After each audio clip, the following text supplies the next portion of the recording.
Hello everyone, this is Taryn with Wonderfully Made Handcrafting, and today I'm working on day 3 of ByTheWell4God's Follow Me devotional. Now you see here I kind of have a cluster that I'm working with. I also had this lace piece. This was actually originally cream, and I had sprayed it with some Distress Oxide spray in weathered wood.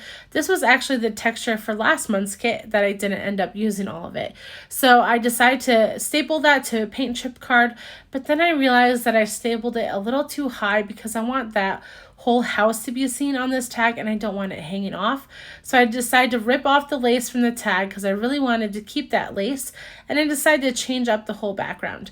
So now I'm working with this cobblestone kind of stencil, and I'm using some Crackle Paste to spread through it. Now with Crackle Paste, it's ideal to let it sit for a while and just dry on your desk. However, I didn't have the time today to do that, and so I decided to speed up the process and use my heat tool to dry it, and you still get all of those yummy, nice cracks in it.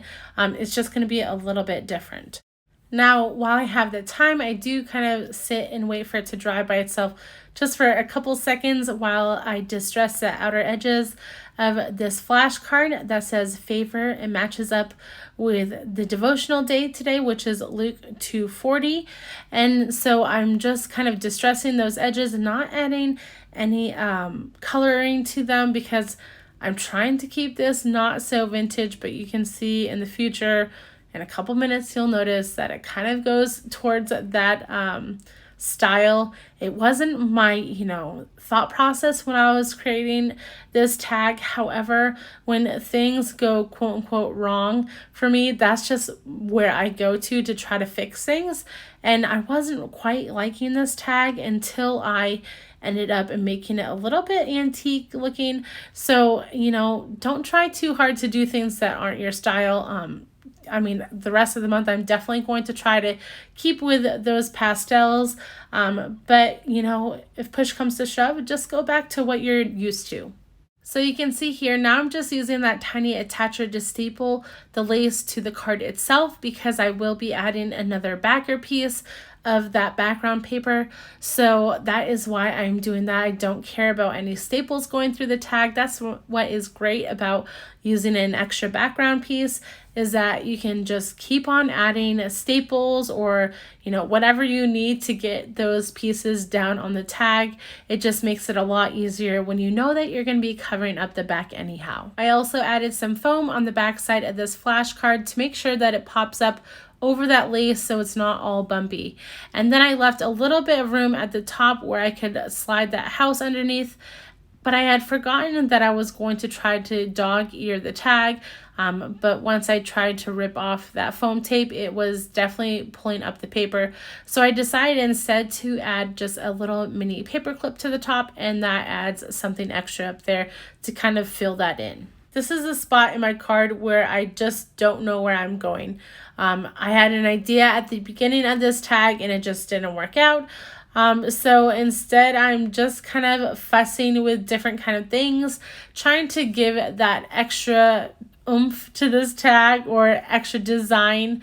It just felt a little too empty. So instead I grab a silver eyelet that I have that's in the shape of a flower. I decided to put that at the top, but I'm not going to punch it yet. But I'm just sitting here trying to mull over how I can make this better. I remembered that I wanted to put a number 3 on the tag because it is day 3 of the devotional. So I take out my Disciples Alpha and decide to put that on the bottom left-hand corner of this flashcard. And I will emboss it with some clear embossing powder as well, just to add something different to this tag because, like I said, I feel like something's missing. I also had a little spot underneath the lace where I had shown the paper core, like the white. I had picked off some of this Crackle Paste where I didn't want it, and it just completely ripped the paper. So now I'm looking for different things to kind of cover that place up while still keeping with this color scheme. So of course I go to Tim Holtz and all the little snippets that are there, and I decide on this blue long one and then also a circle one that has kind of more of a tan look.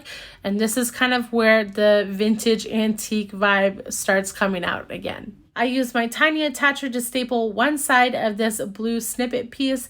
However, my stapler just won't make it to the center to get the other side, and so I just end up using my Barely Arts precision glue and holding it down for a little bit on top of that lace.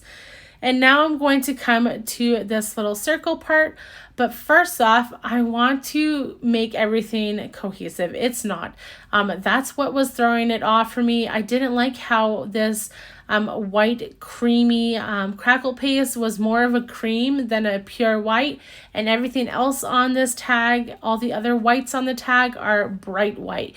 And so instead I'm going to make them the same by adding just a little bit of distressing with frayed burlap, and that really brings everything together. I think that's what was, making me frustrated with this tag, but now it's, it's coming together now. So before I add that little circle snippet, I will be adding some background paper to the back side of this tag that will cover up all my staples and everything that I did on the back side. And I noticed that you can fit 2 on them if you just face them like this. You can fit 2 side by side. So I'm trying to do that instead and make better use of my paper this month. So I will just glue that down to the page and cut it out. But here's where I forgot to add my little hole punch first off. So I'm just going to come back in, and I notice where it's hitting with the eyelet, and I just kind of punched that out from the back side.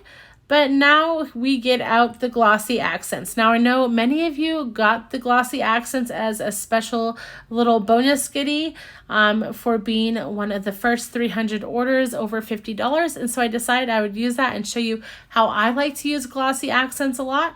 And so I just add a little foam piece to the back side of this ephemera piece, and then I will add Glossy Accents to the top of it, and it'll make it look kind of like a button. I just like how it gives a different look. It makes obviously a thing glossy, and so it's going to add just something else for your eye to see.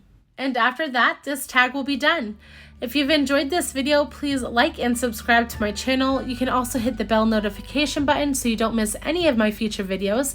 If you haven't followed me over on Instagram yet, my name over there is the same, Wonderfully Made Handcrafting, and I'll try to link everything I use down below in the description. I hope you guys have a great day. Bye.